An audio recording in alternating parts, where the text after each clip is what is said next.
अस्सलाम वालेकुम नाज़रीन। काजी फ़ायज़ ईसा जब से चीफ जस्टिस ऑफ पाकिस्तान बने हैं और बहुत अहम मुकदमात उन्होंने उठाए हैं, जैसा कि जो supreme court practice and procedure act था, सबसे पहले उन्होंने उसको टेकअप किया और इसकी लाइव स्ट्रीमिंग हुई, बराह रास्त दिखाया गया, वहाँ पर लोगों को पता चला किस तरीके से वकील प्रोसीड करते हैं।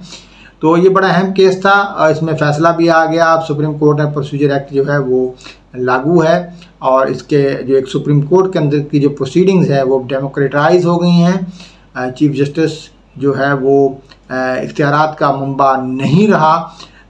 एक जरदारी साहब थे जिन्होंने 18वीं तरमीम के ज़रिए अपने इख्तियारात पार्लियामेंट को मुंतकिल किए थे और अब काजी फ़ायज़ ईसा साहब हैं जिन्होंने अपने इख्तियारात सुप्रीम कोर्ट बहसीत अदारा मुंतकिल कर दिए हैं। तो ये एक बड़ा तारीख़ी काम है, उनका नाम हमेशा याद रखा जाएगा।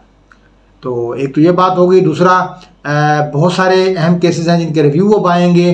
ज़ाहिर है इसमें जो नैब एक्ट का हवाले से आएगा, पंजाब के इलेक्शन के हवाले से आएगा और रिव्यू और जजमेंट जो एक्ट था उसके हवाले से भी आएगा, जो कि फ़ाइल है। अब रिव्यू को उस तरीके से नहीं सुना जाएगा जैसे पहले सुना जा रहा था। अब वो वाले जजेस नहीं सुनेंगे, नए जजेस सुनेंगे। तो इन केसेस पर बड़े अहम फैसले सुप्रीम कोर्ट के अंदर से आएंगे।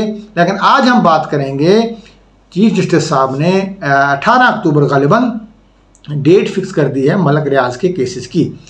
जो गुलजार साहब ने या साकिब निसार साहब ने 460 अरब रुपए में जो सेटल किया था केस, वो ये था कि कराची की जो ज़मीन उन्होंने कब्ज़ा किया था गवर्नमेंट की और लोगों की ज़मीन, तो उसमें 460 अरब के फैसले से उसे माफ़ी मिल गई थी कि 460 अरब आप जमा करा दें और ज़मीन आपकी हुई, वो भी किस्तों में। तो ये एक बड़ा अहम केस है। इस केस के साथ और वो केस भी खुलेगा अल-कादर ट्रस्ट वाला, और वो जो बाहर से बरतानिया से NCA नेशनल क्राइम एजेंसी ने जो 60 अरब रुपए यहाँ पर भेजे थे, 29 मिलियन पाउंड या पता नहीं कितने थे, तो वो एक बड़ा अहम मामला है। तो वो यहाँ पर अब खुलेगा। जो इमरान खान ने सुप्रीम कोर्ट के अकाउंट में जमा हो गए थे, उसके बदले में वो इमरान खान ने 460 अरब में एडजस्ट करा दिए थे और उसके लिए उन्होंने अल-कादर ट्रस्ट यूनिवर्सिटी के लिए ज़मीन ले ली थी। तो इमरान खान उसके डायरेक्ट बेनिफिशरी थे और जिसका काबीना के अंदर अप्रूवल हुई।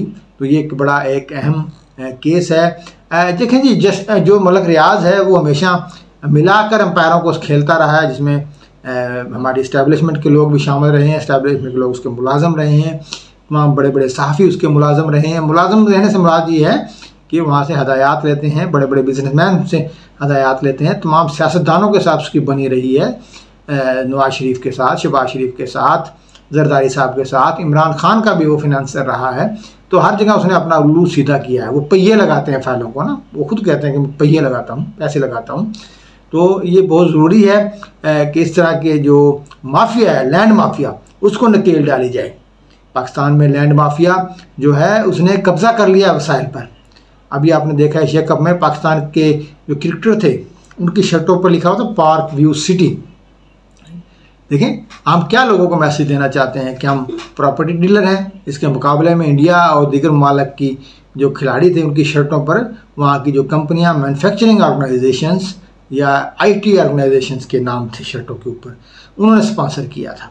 तो एक बड़ा भयानक चेहरा है। पाकिस्तान में प्रॉपर्टी माफिया इतना बड़ा हो गया है कि उसने एस्टेब्लिशमेंट से ताल्लुकात भी बना लिए हैं, बल्कि सहाफ़त के मैदान में कूद पड़े हैं। बहुत सारे टाइकून बड़े बड़े, चाहे वो अलकबीर टोन हों या पार्क व्यू वाले हों, अलीम खान हों, वो हर एक ने अपना चैनल ले लिया है, अपने TV चैनल्स बना लिए हैं अपने प्रोपेगेंडे को मजबूत करने के लिए। तो ये पाकिस्तान के लिए बड़ा नुकसानदेह। हम ये चाहते हैं कि मलक रियाज का एहतसाब हो और वो आवाम की पाई पाई वापस करें। काजी फ़ायज़ ईसा साहब को उनको इनके इबरतनाक अंजाम से दो चार करना चाहिए मलक रियाज को, अगर वो कसूरवार हैं तो। बहुत शुक्रिया नाज़रीन, अल्लाह हाफ़िज़।